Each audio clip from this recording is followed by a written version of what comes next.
Hello everyone and welcome. In today's video I'm going to walk you through how to delete browsing data on your Opera GX. Now, to delete my browsing data, how do I do it? It's quite simple.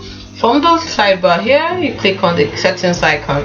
Now, in case you did not see this get icon, what you do is that you click on the three dots at the bottom here and make sure it is turned on here. Make sure it is marked so it will show.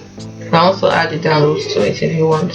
So the next thing I'll do is click on the settings icon, and then you scroll all the way down and you see privacy and security, and then you can see delete browsing data.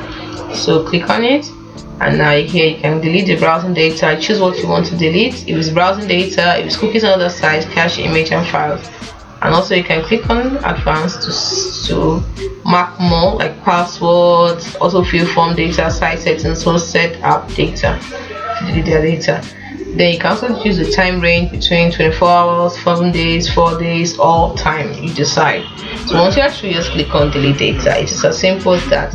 Hope you found this video helpful. Do not forget to like and subscribe to this channel for more helpful tips like we put up every day.